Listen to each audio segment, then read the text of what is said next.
A very good morning to you all our viewers. You are all welcome yet to another exciting edition of ACFIM Talks. Today we have a rather interesting topic. The topic for today is income and wealth creation. Is Uganda making the right decisions? Today with me on set, I have two wonderful guests. First, I'll introduce Mr. Corti Lakuma.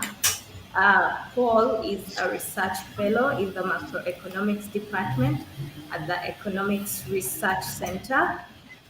He is an established forecaster, economic model builder, an advisor with more than a decade of service to government and international organizations. He has advised the Finance Ministry of Uganda on macroeconomic and fiscal policy and fiscal institutions and revenue administration. He has also worked on the domestic resource mobilization strategy for the medium term for Uganda, where he authored numerous diagnostic papers to inform to inform the reform process.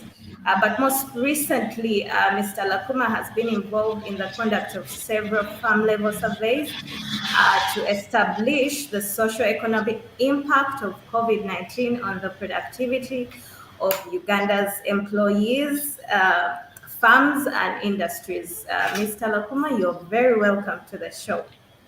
Thank you. Yes, and again with me, I have a wonderful lady by the names of Byiringiro. She's a program manager under the Policy Analysis and Governance Program with the Uganda Debt Network. Christine holds a Bachelor of Laws degree. She has interest in working with and for the poor and marginalized people to help them realize their rights. Christine is also passionate about supporting the poor in achieving their development agenda, and she has been in this field for over 9 years. Christine, you are very welcome to the show. Thank you very much, and I'm glad to be here. Yes, we are happy to have you. Today we are discussing a rather exciting and very crucial topic and a national issue when it comes to our nation, Uganda. I'd like to give us a brief recap. In June 2020, I'd like to throw us back. Uganda launched the third NDP, whose ultimate goal is increased household incomes and improved quality of the lives of Ugandans. And around the same time, it was reported that the stock of Uganda's total public debt amounted to a tune of about 15 billion US dollars, and that was by the end of June 2020, which was from a tune of over 12 billion dollars at the end of the previous financial year.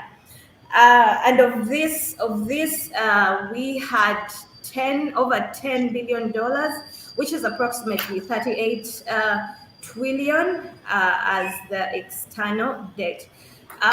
Recently, earlier on in June, the national budget for 2021-2022 was read, and the total of that budget amounts to a tune of about 45 trillion.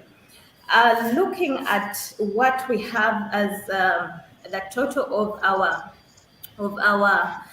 national budget and what Uganda has accumulated over time in debt, and what Uganda is currently doing, because we understand that today government continues to support economic recovery through provision of economic stimulus packages to various sectors. So the question here, the main concern here, is that looking at the kind of economy that we have, it's rather fragile. Yes, we are steadily coming back to recovery given the impacts of COVID-19. But looking at what currently the government is doing, I would like to pose a question here to Mr. Lakuma, since you are a macroeconomist. Um, give us your view about whether Uganda is making the right decisions when it comes to budget expenditures currently, given the circumstances under which we are in. Yes, over to you. Yeah, thank you. Thank you for hosting me. I'm on the road. I'm currently doing a survey. That's why there's a lot of background noise, but I think you'll bear with me. Yeah. One, um, we must speak in the context of who and where Uganda is. We are a developing country. Um, whose ambition is to achieve middle income in a certain number of years. We may miss the target, but we'll still get there. But we are also resource constrained, and we are also institutionally constrained.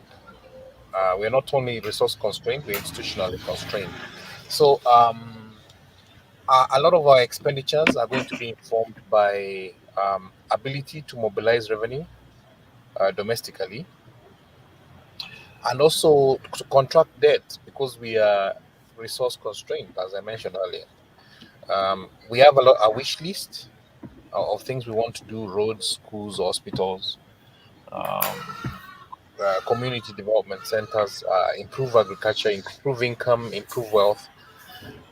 But the money we have is not enough to do that.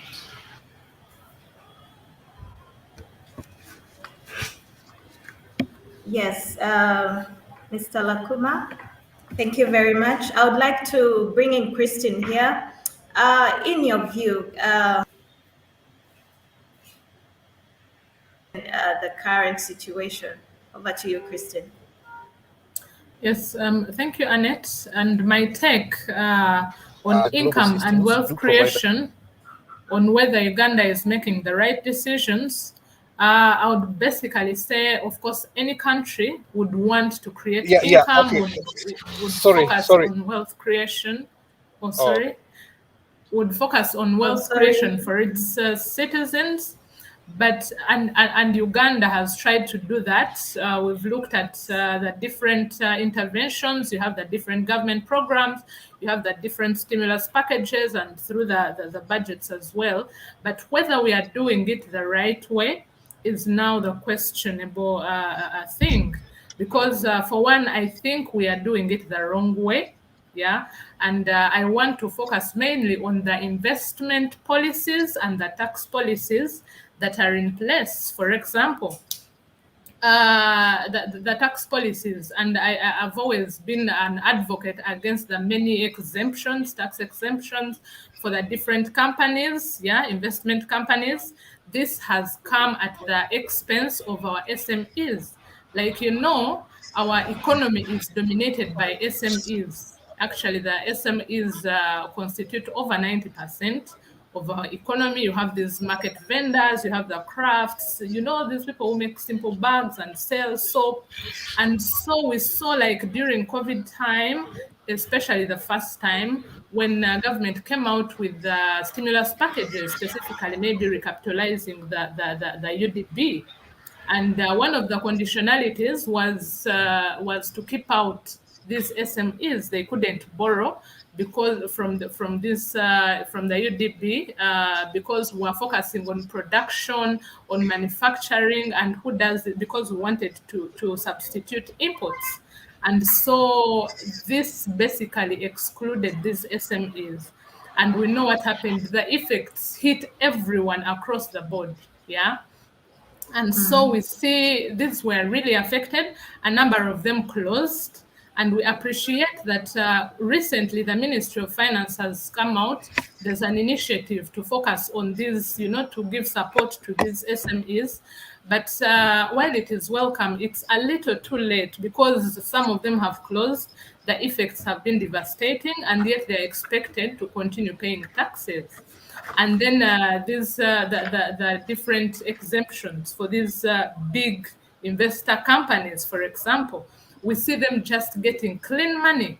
And by the way, our policy on these investors, for example, for local companies, when we look at prioritizing local companies, we don't even go in there to define who the local company is, because some of these local companies are resident companies, the Chinese companies. We see there are some of the resident companies, and so they end up taking these huge contracts. And of course, some of these companies for the big shots, maybe in government, who have taken some of these contracts. And what happens, because we do not have a policy on how much of their profits should be plowed back into the economy, we see them repatriating all the profits. Yeah. And so when they repatriate all the profits, you have about 20% or even less staying within the economy.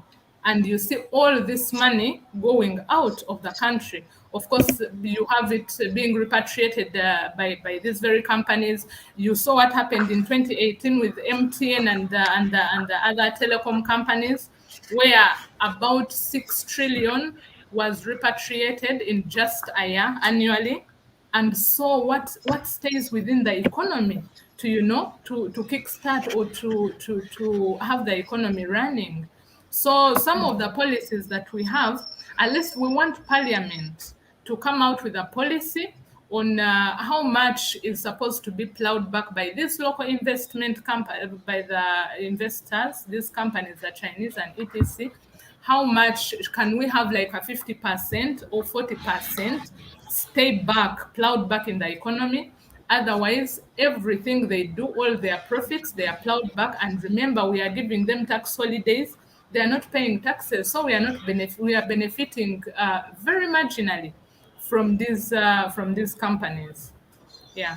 Right, right. Thank you very much, Christine. Mr. Lakuma, sorry, I think we lost you for a bit, but before I lost you, you were talking about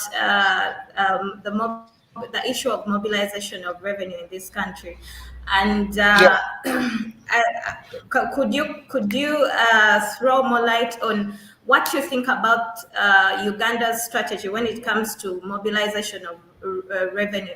Is it the right strategy that we ought to adopt? Is it working for Uganda?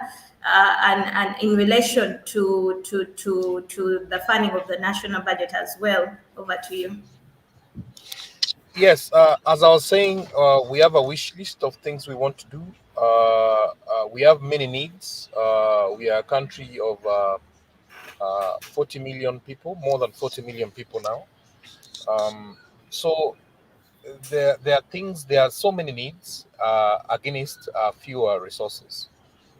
Fewer resources are chasing very many needs. So we need to borrow. That's a fact, and we cannot escape from that. But the issue now is how you use the money, as my colleague mentioned.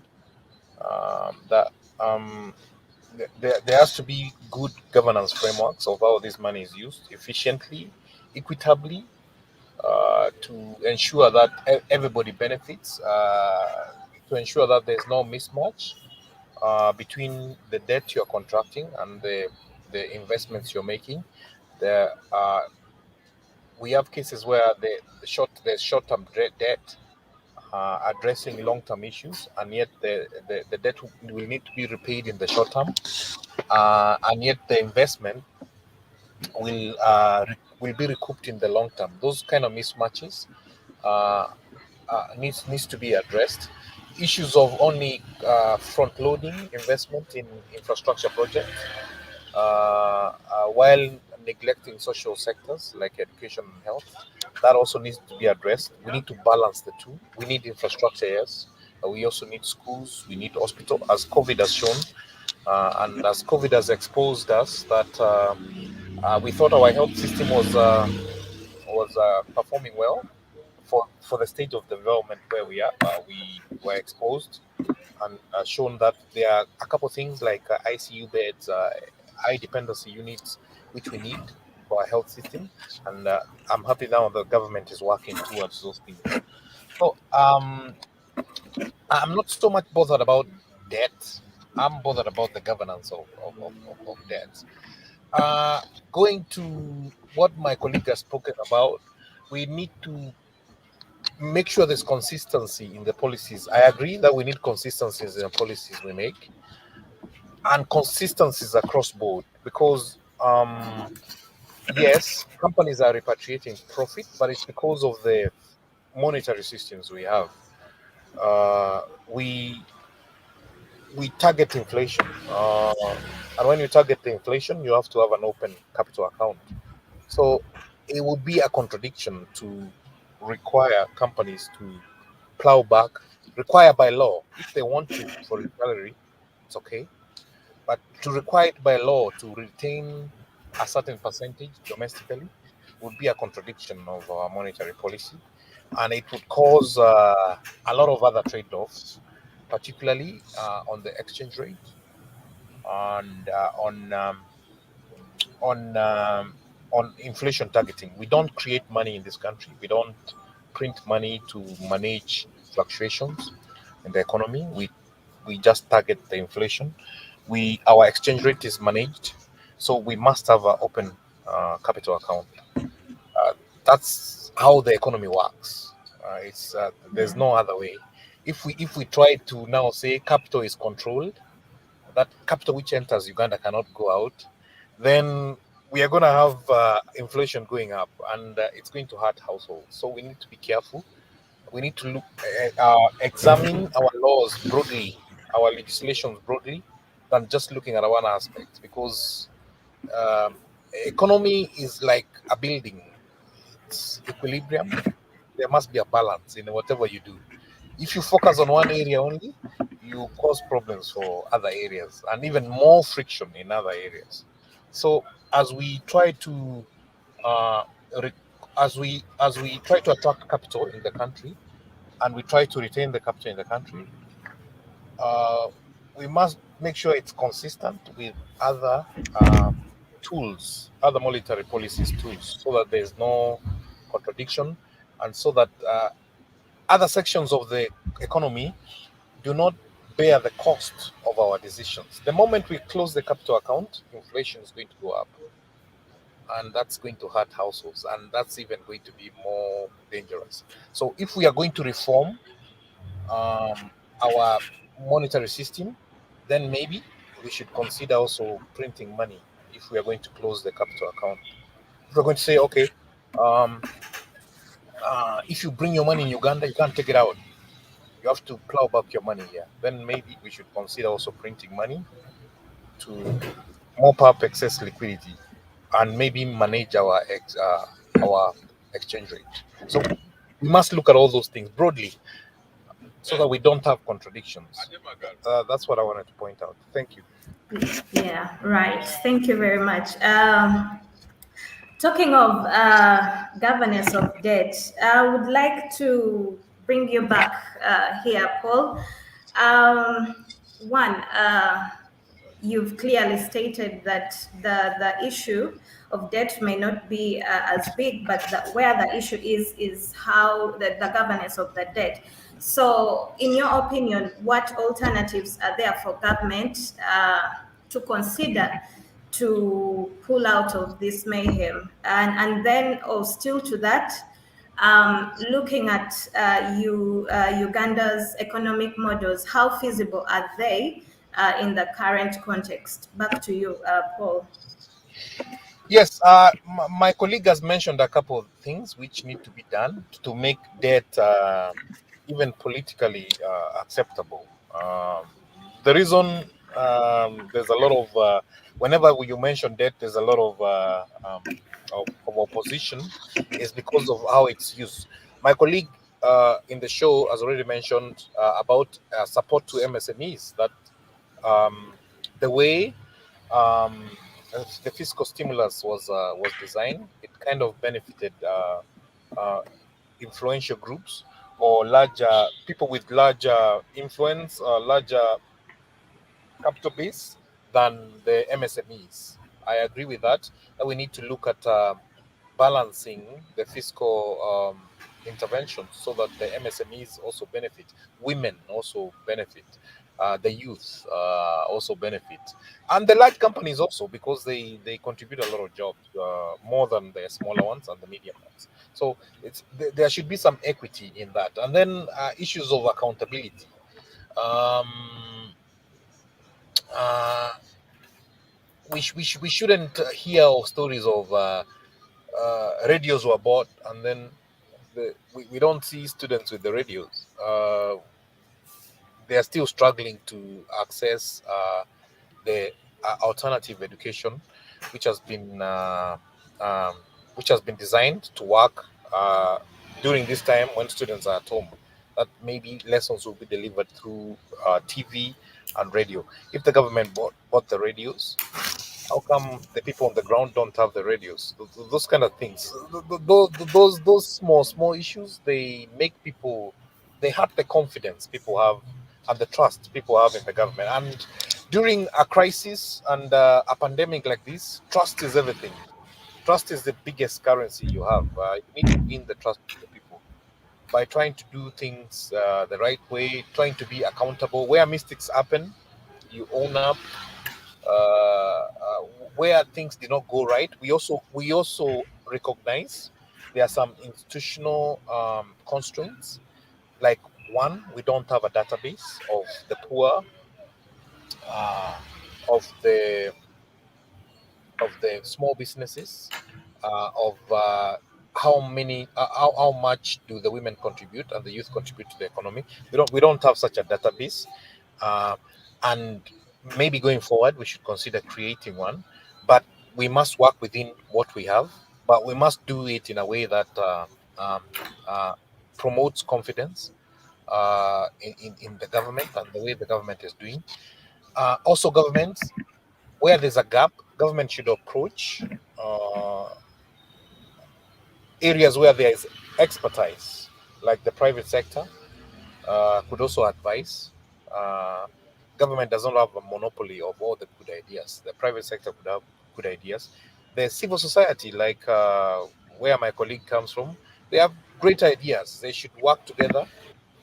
There should be partnerships between government and civil society, private sector, the business community, to deliver a package which is owned by everybody. And if it goes wrong, still, you can't lose your trust if everybody was involved. The problem is, whenever there's money, government wants to work alone. And that's a bad idea. I think everybody needs to be invited on the table. The civil society organizations, um, the oversight organizations, the private sector, they need to be on the table to do all the planning so that everybody owns. If we fail, we have failed, all of us. If we succeed, we all own the success. And that promotes trust, which is key, especially during a pandemic. That's what I think. Yes, thank you very much. Talking about the role of civil society, I'd like to bring you in, Christine, here. Um, as you've had the discussion, given the current plans and initiatives that the government has put forward, one of the initiatives that the government has put forward to support economic recovery, one of them is the establishment or introduction of the parish development model.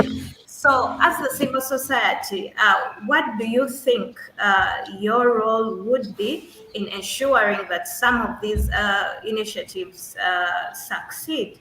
But then also would like to pick your mind on what do you think about models such as these, especially given the fact that the ones that have preceded do not seem to have had a lot of success. What's your take on this? Christine, over to you. Thank you, Annette. And I like when Paul said, whenever there's money, government wants to work alone. We definitely need partnerships, to work in partnerships. And I will tell you that all this, we have advised government, we have raised all these possible ways of revamping the economy, of income creation and wealth creation. And sometimes I think when government has all this on the table, maybe they find it difficult to choose this or this and etc. And first of all, you mentioned about the parish development model, which I, for one, would think it is a good model. But like you say, this model, just like the previous ones, we had the yoga, we had the nuts, we have so many government programs, and some of them we see they didn't succeed, most of them. And the problem is we are rushing to create more of these models without appraising, without doing a review to see what happened, where did we go wrong, and what can we change moving forward.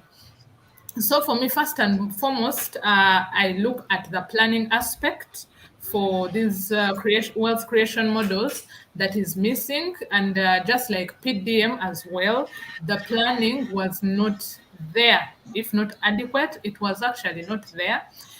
If I asked for the policy governing this model and the guidelines, I'm sure they might not even be there yet. Yeah. So, and then popularizing it within the population, it is supposed to be progressive. You test it within the people, and then they buy in, and then they also make input. Will it work in this region? What do you think? How will it go? Can you bring your contribution? Rather than getting something right from here at the center, and then you just take it to them and say, this is what we have for you. So go ahead and implement. I think that is a wrong approach of doing things, and my advice to government in that line is that we should first do evaluation of the previous models which are similar, and see what didn't go well, what went wrong, so that we are able to improve and ultimately have better results with these preceding models. That being said, I also want to, of course, continue advising government. These are not new points. Everything we are saying, we have previously advised. If we are looking at income and wealth creation, we want to encourage government, and we see it has said it will prioritize domestic areas. For example, government has had, at least in the financial year 2019-20, the domestic areas bill alone was up to 4 trillion. And yet we are saying we want to create income, we want to create wealth. How are you going to do that if you're holding people's money? People have supplied different things to government and you failed to pay. So if you release this money, 4 trillion is a lot if released into the economy, and you don't have to give it to one company or who just pay up, and then there'll be some relief in the economy. So I'm looking at why can't government pay all the domestic areas? Yeah. And then we have domestic debt. Why do we have to borrow so much? Government has over time, especially during this time of the pandemic, we see domestic borrowing has been on the rise, and this is not very good. We both know why.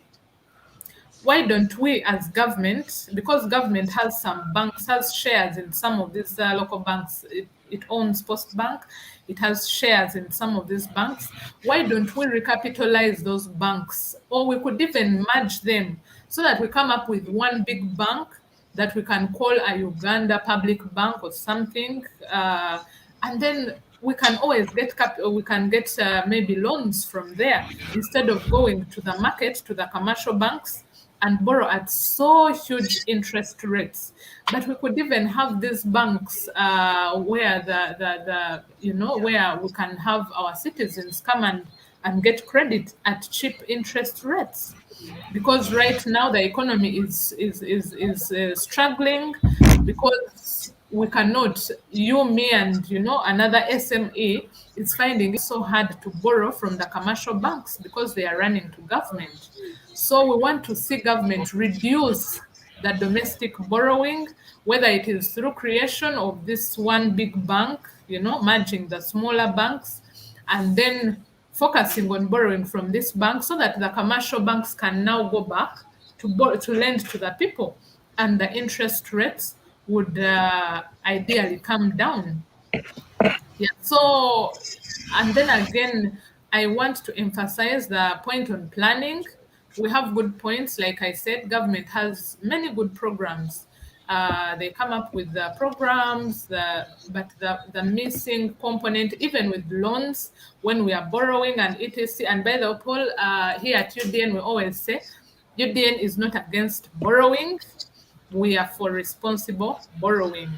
We don't want to just run for a loan just because it's there, or just because a creditor has said that now Uganda, we see you approaching middle income. And by the way, we might approach middle income in the next 5 years because, of course, of the oil component and etc. But at the expense of that, there's nothing that will have changed for my grandmother, maybe in the village, for the lady in the market. So when when these lenders see that you're approaching middle income, of course you're now attractive for lending. So they'll come to you and sell to you, can I lend you this? So we have to be very, very cautious as we approach some of these stages, because they'll take advantage of us, and if we are not careful, we'll fall into some of these traps. For it is really very key that our planning is very good. We plan before we borrow. We don't borrow and then plan later. The right of way things, if we are going to compensate project affected persons, if we want to borrow a loan, we ensure that at least the government of Uganda counterpart funding is going to be available, so that we can move. We don't have to first wait and then secure this and secure that. So that is one of the key aspects, the planning, that we need to look at. Yeah.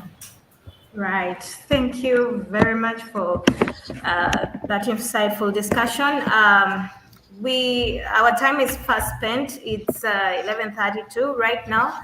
Let's go for a brief break and we shall return. Thank you.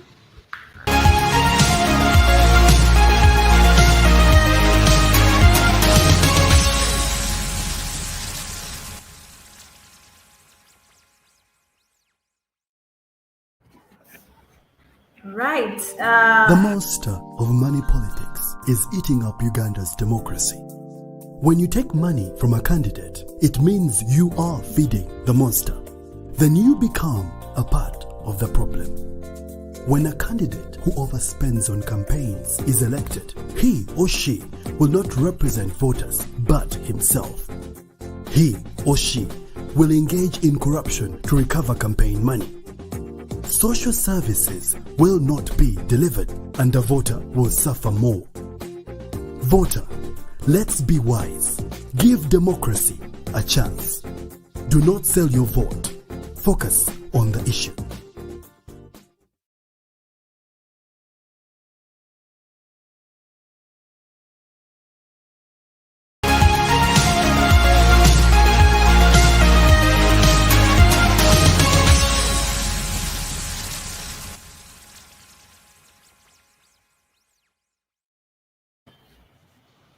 Welcome back.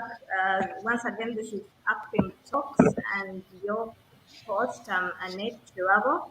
And with me on set, I have Christine Byiringiro from the Uganda Debt Network and Mr. Coach Paul Lakuma. Just before we left off for a break, Christine was giving us some ideas on what she thinks what ideal way how she thinks government should handle things.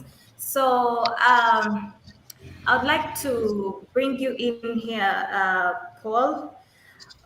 We earlier on talked about the parish development model, and like Christine rightly stated,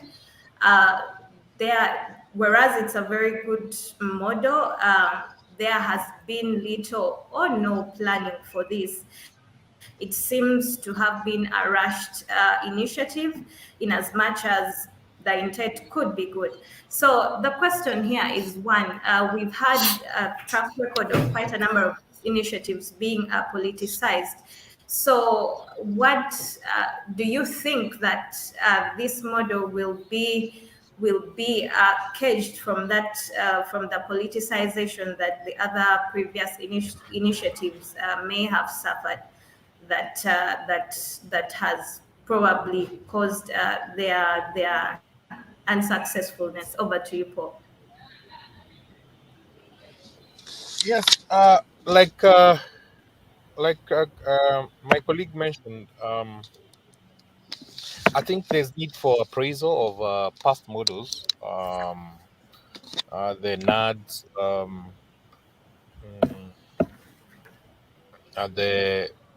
there was a commercialization of agriculture, there was Entandikwa, all those programs. There's need for some appraisal of those programs to see what went wrong, so that we don't repeat it when we're implementing the Parish model. I think that's a key point to emphasize, so that because now Parish model is being viewed as a game changer, and rightly so. It could be a game changer, but we would like it to be more efficient than the past programs, which also had some level of success, only that they did not meet the desired expectations. You see, when you're working in a developing country, the expectations of the citizen is always high up there, because there's a lot of gap in the ceiling of and when we compare ourselves with other countries, we see that we have a long way. So any program which comes, we always have a lot of expectations. Speaking of expectations, also we need to manage the expectations of people. There's need for a communication strategy in the parish model, to say this one will take us to a certain level, not that it's going to take us to heaven. You get it? Because that could be costly, socially, politically, and elsewhere. When people uh, uh, talk about a model as if it is a game changer, but as if it's a panacea for all of our problems. It's a cure all. Now we've got the cure. We're going, even oil. It's not that. Even oil, leave alone parish model. Even oil, oil will not solve all our problems. We could have all the oil in the world, and we'll still be poor if we don't do it the right way, and we will still have gaps, because oil also has issues like that disease, and you find some sectors are developing at a very fast rate, especially the ones which are non-tradable, and you find the tradable ones, like the exports, like exports. You find that their agriculture, you find that they are declining, because everybody else wants to deal with oil, where there's perception that there's more money, and you find oil also can lead to a decline of a country. So we must manage the expectation of our people. And yes, we have a parish model. Yes, we have oil, but the biggest resource we have is Ugandans, is the people. It's not the parish model. It's not oil. It's the Ugandan person. The way we perceive things, the way we are going to work harder. It doesn't mean now that we have oil, we have to work less. The way the cost of our labor is going to reflect our productivity. The way we're going to develop our health, keep ourselves healthy. We're going to go to school to improve our techniques, our skill. That's the biggest resource Uganda has. Parish model, oil are just enablers to enable us, the people, enable our potential.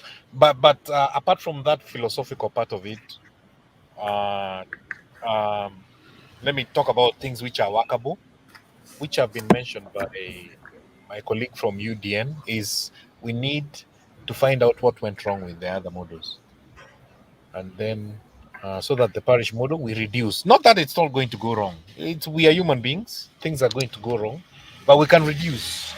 We can reduce the degree.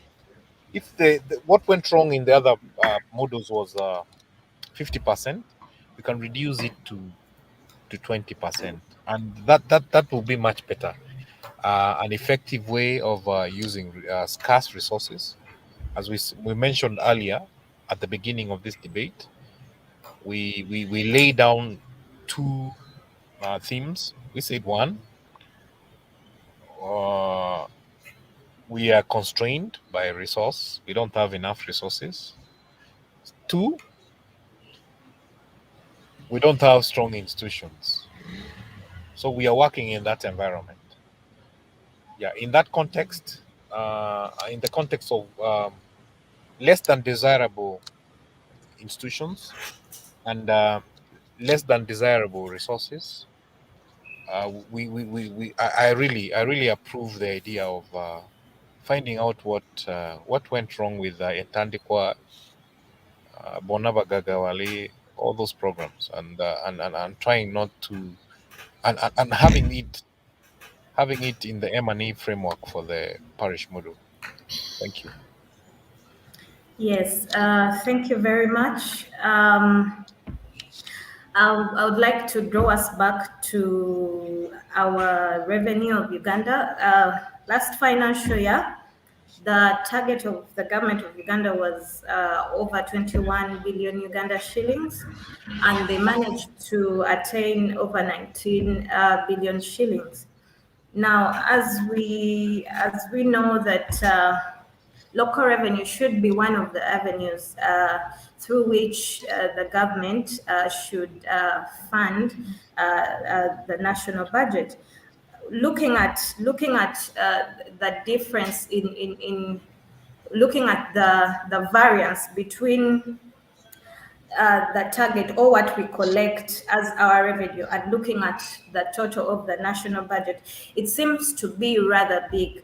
So, and that draws a question to what kind of strategies we use as Uganda to collect our revenue. What would you advise the government of Uganda to do in order to increase our revenue envelope? Over to you, Christine. What's Thank your you, take on this? Yes. Yes, thank you, Annette. I would, of course, like you mentioned, our revenue is whatever we collect is almost the same, if not 99.9%, is what we again have to pay back in debt. So it's like we are collecting for paying debt. And what I would advise, I actually applaud URA. They have tried as much as possible to bring many SMEs, businesses, individuals within the tax bracket, like previously. And right now, it is about 30% only that is outside the tax bracket. But that even with that, we see that the revenues, what we collect, the taxes, is still not adequate to in comparison with our national budget, of course. And one of the reasons is, I will now take you back again to our tax policy, the exemptions, because even when we have everyone, even the 30%, even if we bring them into the taxable bracket, and we collect the taxes, we might not achieve our targets in as far as we have so many companies, big companies, by the way, which would otherwise give us so much in tax. If they are left outside the taxable bracket in the name of investors, if we cannot tax these investors, they can't, we give them all these benefits and holidays, then I think we are losing it. We shall simply have to keep going to borrowing, and which is, of course, ultimately not sustainable. So one of the things is still, can we have Parliament review some of these tax exemptions?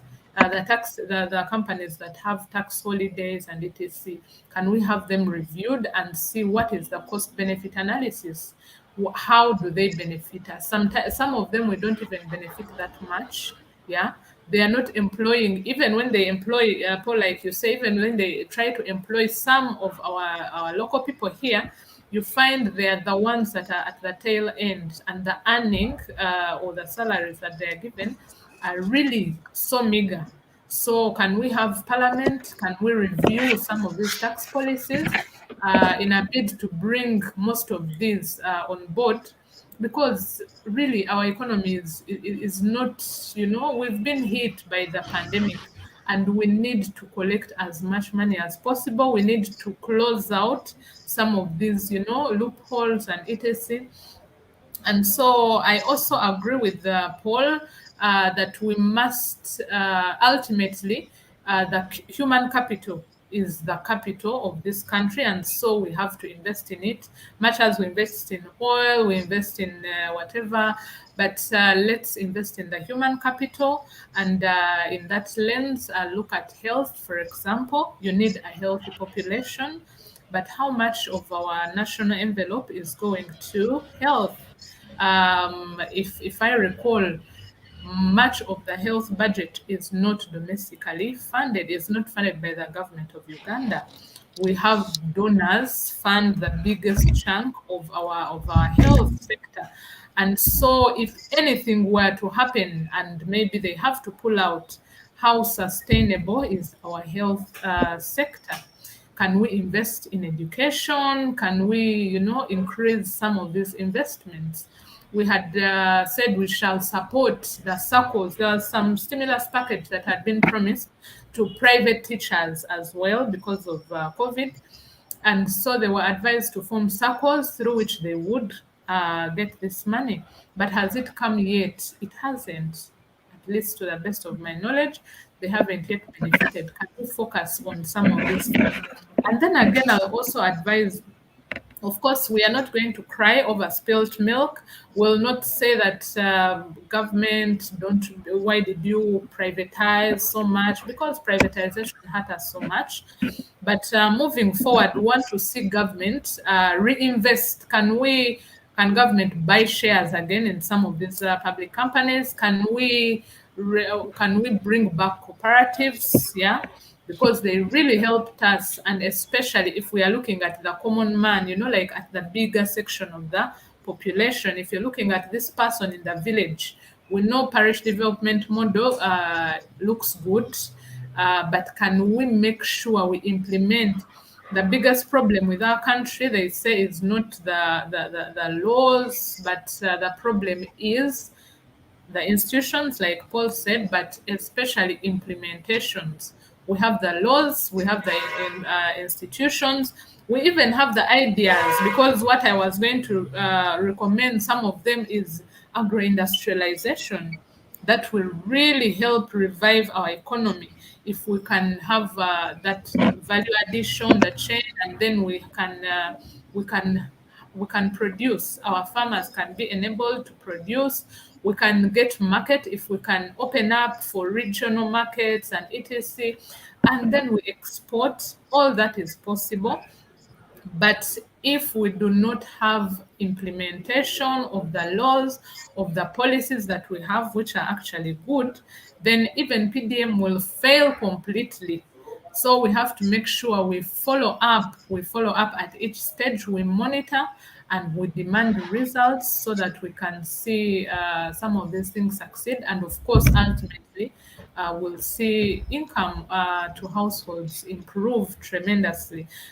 For example, we saw the IMF give out SDR allocations to countries. 1.2 trillion has already hit our coffers. But what are we going to use that for? I think Bank of Uganda, in their monetary report in August, reported that as an IMF credit facility, which is wrong because it is not a loan.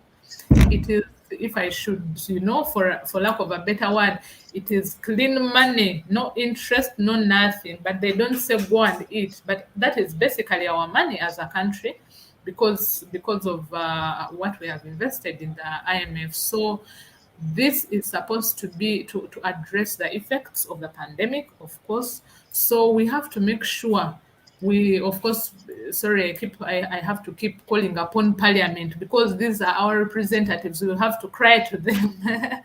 Parliament does not have to lose sight of this money. What is the money going to be used for? Can they call the Ministry of Finance and ask them, what are you going to use this money for? Is it for recapitalizing UDB? Are you going to, to put it back in the economy, to address, to give it to health? We don't have to lose sight of some of these things, because if we do, then that is how we are going to lose out on wealth creation. So above all, as we plan, as we make decisions on income and wealth creation, number one, can we involve the population? For example, have we publicized enough that we actually got this from the IMF, for example? And have we asked people, where do you think we can invest this?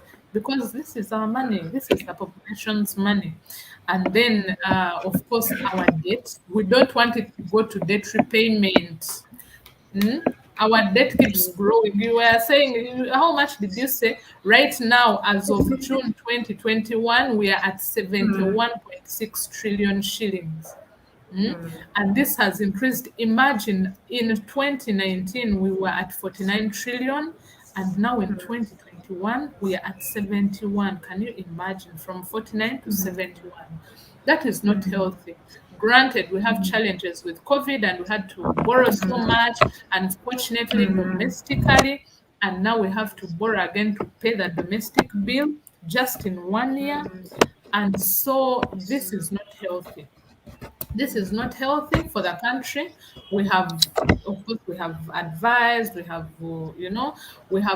government, please do not go for non-concessional borrowing. Sorry, I might be diverting now to other things. Don't go for non-concessional borrowing, commercial borrowing. But yeah, we see government keeps committing, we shall not do, we shall focus only on concessional borrowing, we shall do invest in agro-industrialization, we shall look at parks, free zones, but government promises, and these are good, and we get happy and excited. Unfortunately, we don't see this coming through. You. And so, thank you. Thank you so much, Christine. And thank you for passionately elaborating those critical issues. Our time is fast spent, but briefly, I would like to bring you in here, Paul. As a macroeconomist, you know that we have just recently concluded the 2021 general elections, and you know that the season of electioneering is perceived to be one of the most monetized season. We see a lot of money exchanging hands. We see a lot of things going on. From your macroeconomic point of view, what is the impact of this season and the amount of money that exchanges hands to the economy, especially when you talk about issues of inflation that you highlighted earlier? How does this impact on our economy, especially such a fragile economy as ours? Over to you, Paul. Yeah, narrowly is inflation. Of course, that would affect prices for consumption good at the household level, and that would increase the suffering of the people when the general price level of goods goes up. The poor, the people in the lower quintiles, the lowest 25, the poorest 25% of this country will suffer more because of campaign financing. People have put in a lot of money in the market, and not as fast as the authorities or the regulators are able to mop up, because mopping up also requires selling of foreign currency.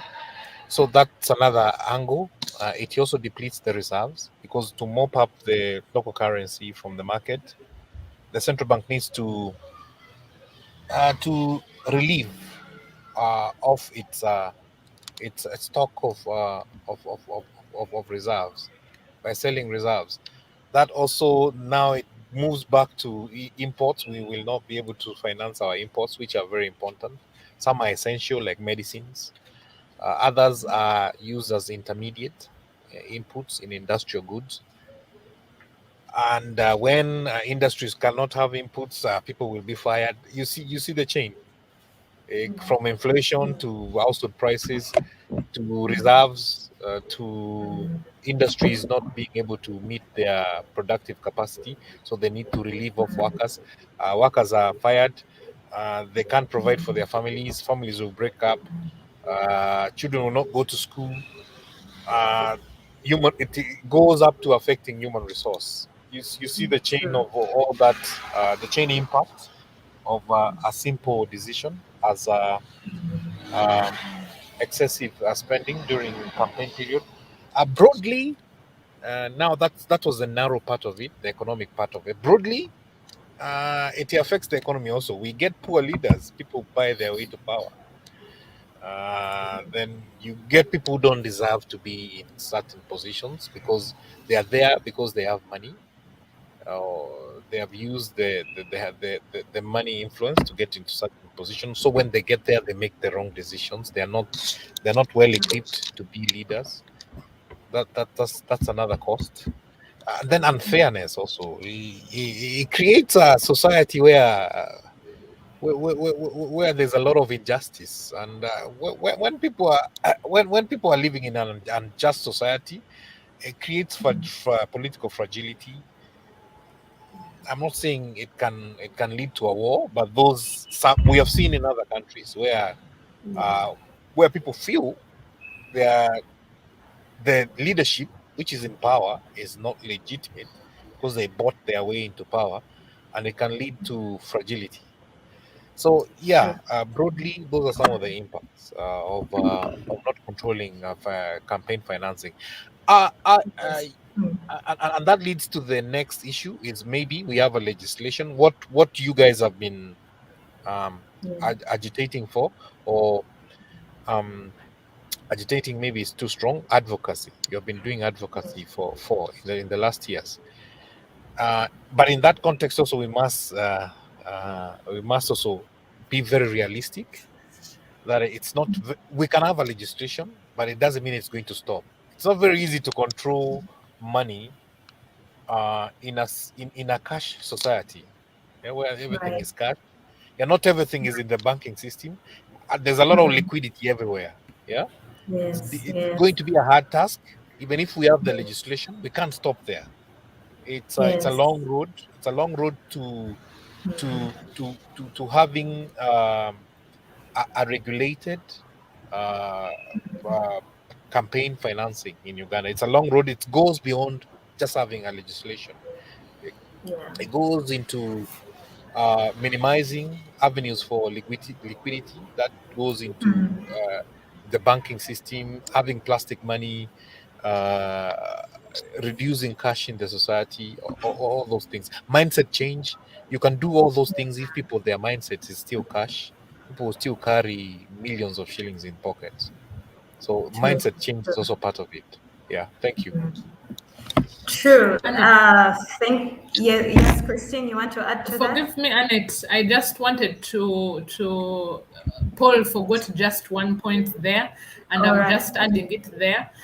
The corruption. When these Oh yeah. politicians have finally gone into their offices because they have sold off their properties to invest in campaigns, the minute they get in there, number one, as a matter of emergency or urgency, is to recoup and put back their money so they don't Yeah. have to lose out, and they do it double. So that's just what I Yeah. wanted to add. Yeah. Thank you very much. Our time is fast spent. It's already the top of the hour. I'll just give 1 minute for each of you to give us your closing remarks. Just 1 minute, and I'll start with you, Christine, in 1 minute. Yeah. Thank you. Yeah, thank you. Even in less than 1 minute.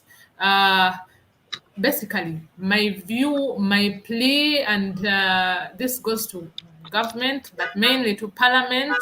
Can we focus on planning? If government comes to Parliament to ask for anything, they're asking for a loan for anything, can you first ask for the plan? Where is the plan? And then we can move on. So planning is more like one of those magic bullets and discipline really that will get us there.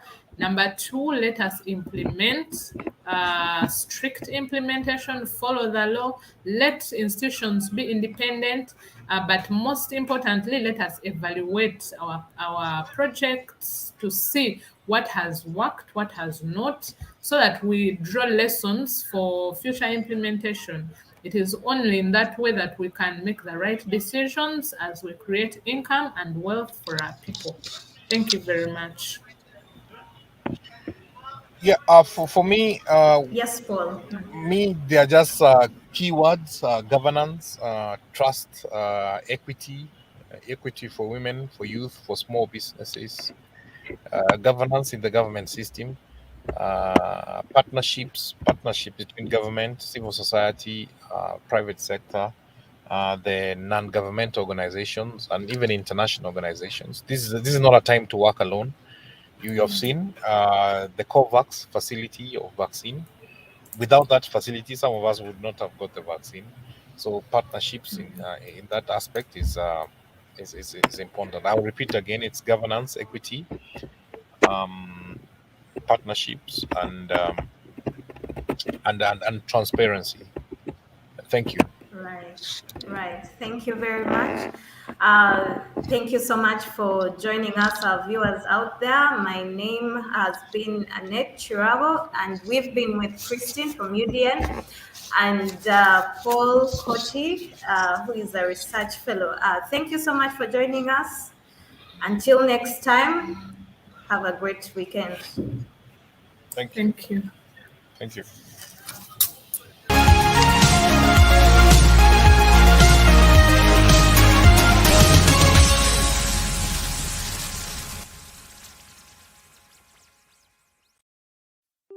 The monster of money politics is eating up Uganda's democracy.